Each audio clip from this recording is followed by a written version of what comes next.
Hey, what's going on, guys? I just saw the new movie, Ghostbusters Afterlife.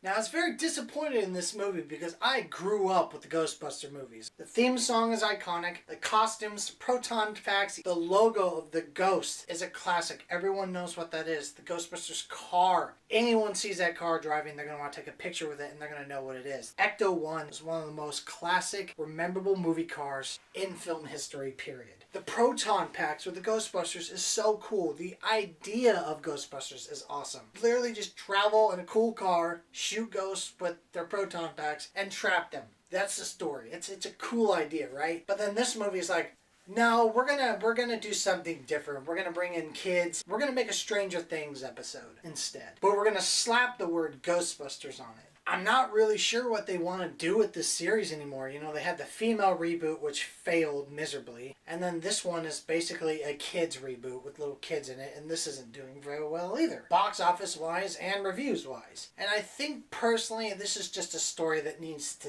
sizzle out and die. I think the Ghostbusters franchise it's done. They don't know what to do with the property. This movie was super painfully boring. And they want to bring in this girl who's just overly smart and articulated and intelligent. She talks down to the adults. And then they have Paul Rudd in the movie, and he deals with volcanoes and sound waves, and he's studying that as he's a teacher. She goes in the back of his classroom where he does all this studying, and she just talks to him like he's a fucking moron. She comes in the room and he mentions to her there's been a lot of earthquakes lately and they're all happening around the same time. And then he explains on his whiteboard what he thinks it is. And she's like, I know how it works, and that's not how it works, actually. You know, researchers have been aiming at intercepting the geological composition and structures of the Earth, you know. In the case of an earthquake, it evaluates the potential dangers to seek and minimize their impact through the improvement of constructural standards. Did you know the vast majority of scientists work in exploration where the seismic waves come from controlled sources? That's how everything's controlled. Was that really needed at all? I'm just trying to mentally grasp why that was said like that. She really just demeaned him. It'd be different if she presented and spewed the lines in more of a professional way. I hate it when movies have to put down another character to elevate another character. She basically had to put him down to elevate herself and make herself seem really fucking smart. And then they made him a dutz. He's like, oh, wow, you're really smart. She goes, yeah, I'm really smart. It's not really smart. It's just science.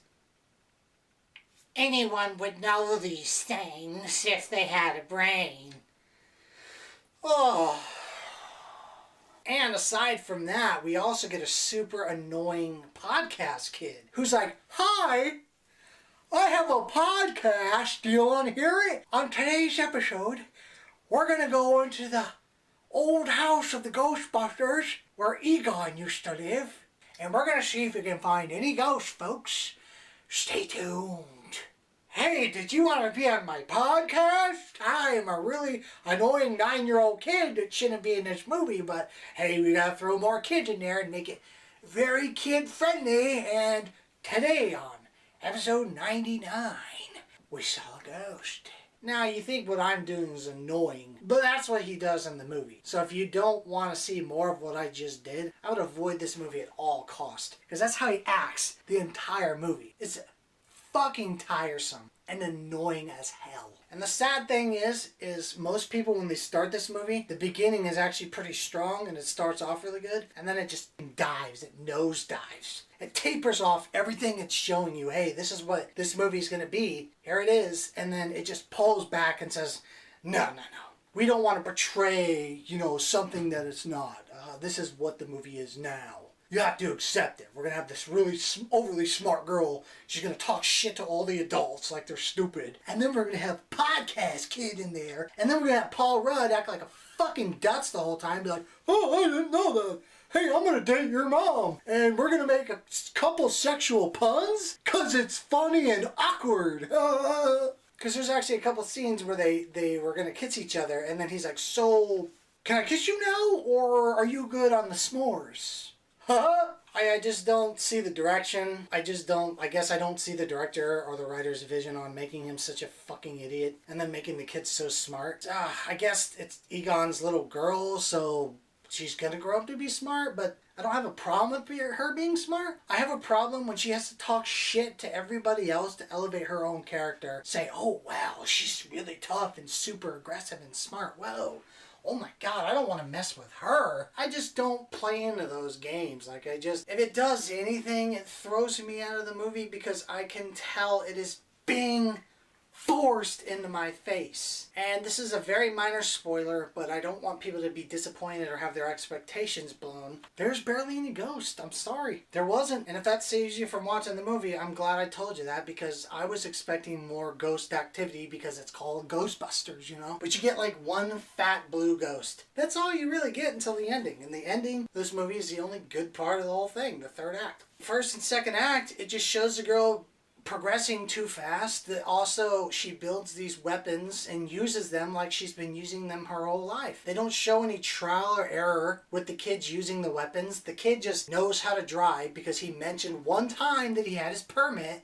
So he just knows how to professionally drive now because he has his permit. And then the girl discovers the proton pack, has never used it, shoots it one time, and now she's a professional. No trial and error at all. No learning from their mistakes. None of that is in this. Everyone's so smart, they know what to do at all times, and there's zero room for error. And the movie was very boring. It takes forever for it to go anywhere. Super slow burn.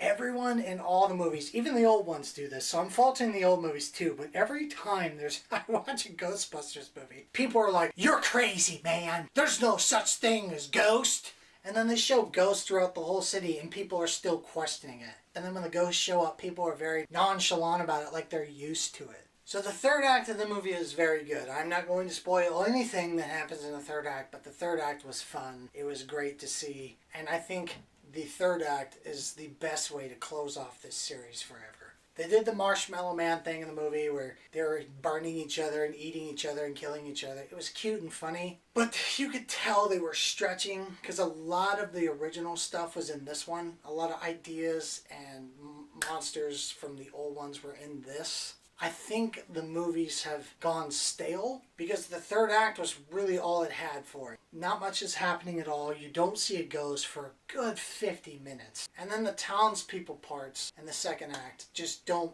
line up for me. The kids are riding around on the Ghostbuster car and she's like shooting this thing and it's destroying the city, destroying buildings, burning the buildings. And no one says shit to her. You know, I almost thought about not even mentioning this part in my review because it's a movie about ghosts, so I shouldn't nitpick it about this. The kid drives this little remote control car, and this thing's ahead of the actual Ecto-1. When the Ecto-1's like going 45. How fast can this little remote control car drive? Fucking 90 miles an hour? It's ridiculous. So if you are a Ghostbusters fan and no matter what you hear, you're going to check this out, just know it's very slow, very boring. Nothing happens until the third act. The third act is really great. It was a lot of fun. And I loved it. And I wish the whole movie was like that, but of course it can't be. It still fell flat for me. There was way too much thrown at me where they're like, hey, this is what Ghostbusters is now. Take that and take that in. I'm just like, no, no, and no. Just wasn't my cup of tea, folks. I'm going to grade Ghostbusters Afterlife a D+. This one was a big letdown, guys, so sorry for the bad review. I am a Ghostbusters fan. I have been since I was a little kid, so I can promise you I was looking forward to this one. I'm really rooting for it to be good, but they wanted to go the Stranger Things episode route and bring in all these really annoying kids and the podcast kid, and then the girl, that's not how cymatic sound waves work. You don't know what you're talking about. I'm Paul Rudd. I'm a stupid idiot Dutch in this. I'm a stupid idiot in this. Hit that subscribe button and I'll catch you movie fans on my next review.